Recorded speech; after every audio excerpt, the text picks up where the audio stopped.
And then we But started like breeding different species as well. yeah, so I think once the sort of domestication process started, now with science, you selectively breed quite intensely and really for specific traits. But in those times, they were doing much the same. They were selecting for horses that were maybe presenting to be a bit stronger, so maybe they could help plow fields better. And as they were starting to use them for maybe modes of transport, they were maybe selecting a horse that was a bit faster, a little bit bigger. Welcome to the Animals Around the Globe expedition.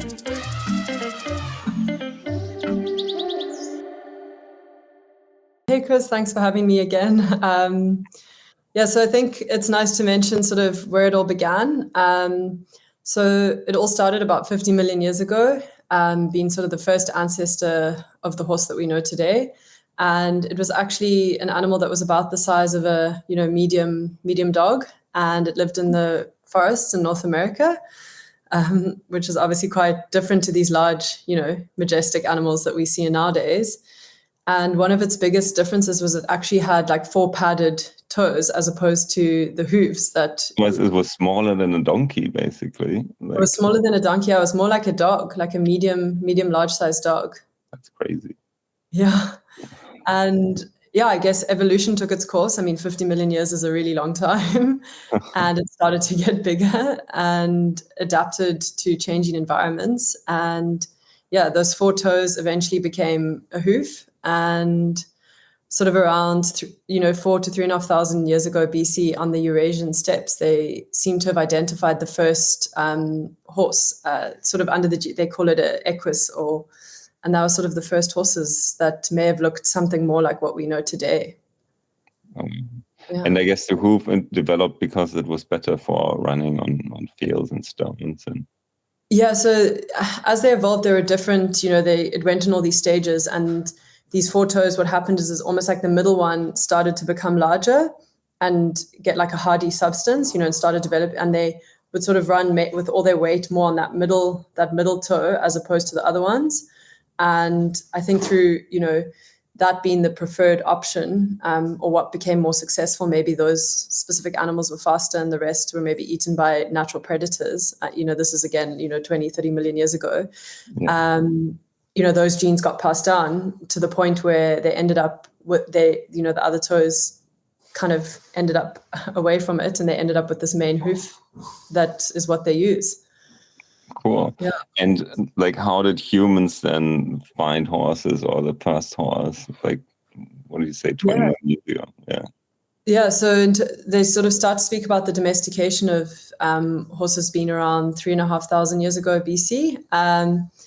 It's been identified to occur at the Eurasian steppes, and they mention, was it that, again, it comes back to were they identified as useful, and perhaps humans started trying to tame the younger ones. Perhaps they were more curious. So once they were able to either feed or capture the smaller ones, they then kept them, fed them, tamed them. And it is, thought that the early ones were mainly used for, milk and meat, because it was early times and you were hunting and trying to survive. And I think as they started to identify, maybe they're stronger, maybe they can be used for transport. They started riding them. They started selecting them for sort of traits that made them more docile, able to train, able to ride, and plowing fields, trying to make life a little bit easier during difficult times. But that happened very quickly if it's only like 3,500 BC. Yeah, it does seem right. And then we started like breeding different species as well. Yeah, so I think once the sort of domestication process started, now with science, you selectively breed quite intensely and really for specific traits. But in those times, they were doing much the same. They were selecting for horses that were maybe presenting to be a bit stronger, so maybe they could help plow fields better. And as they were starting to use them for maybe modes of transport, they were maybe selecting a horse that was a bit faster, a little bit bigger.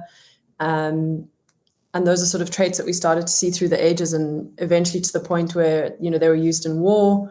They were selected for racing. And the viewers will note there's a very different look between a horse that's pulling a cart versus, Secretariat, the racehorse that, had the big heart. So it's amazing to see that, one species or whatever can have such a variation. Yeah, like dog, like similar to dogs in that sense also.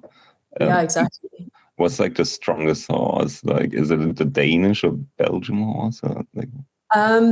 Yeah, so I think in terms of, they're then named sort of like your cold bloods, they're really large horses that are used for sort of generally pulling carts. Perhaps in the war they were used for pulling, I don't know, catapults, or I'm just trying to think of heavy things.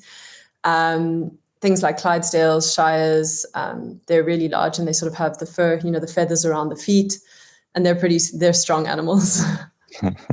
Yeah. Nice. Yeah, awesome. And do you have any like fun facts around that? Think about. Yeah, I mean, I think there was also an age where horses were around wealth, and they started to, train them to do, they call them like high school movement, and that's sort of where dressage comes from, the dancing horses, especially in some of the areas you have horses that learned these moves, like the Lipizzaners, where they had these decapitation moves where trainers have taught them to, get up on their hind legs and jump and kick out at the back. So they were like war horses and really highly schooled animals. Yeah.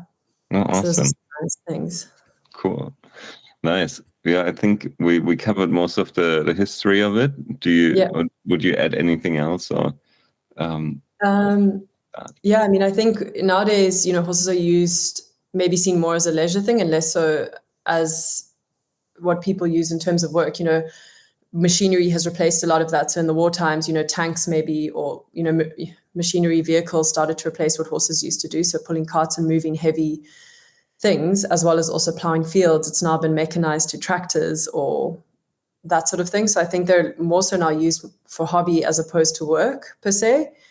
So, that's an Olympic sport. We see them jumping, you see them racing. There's dressage, there's many sort of disciplines that are, performed or done throughout the world today. But it's, I think, different to what their original use was. So would you say like the evolution of horses will be like more guided by this now than the usefulness, I guess? Yeah. I think so. I think there are definitely places that are still using them, perhaps farms that don't use fuel or machinery, perhaps countries where there isn't, money for those things. Perhaps a horse might be cheaper than a big tractor or something like that. But yeah, I think more and more, and especially what people are breeding for, is either for, jumping, or the racing industry is really big. And with it being an Olympic sport, there's dressage, there's eventing. So you get really like competitive sports horses. Awesome. Thank you, Alex. And I think, let's leave it like that. And thank you for joining the show.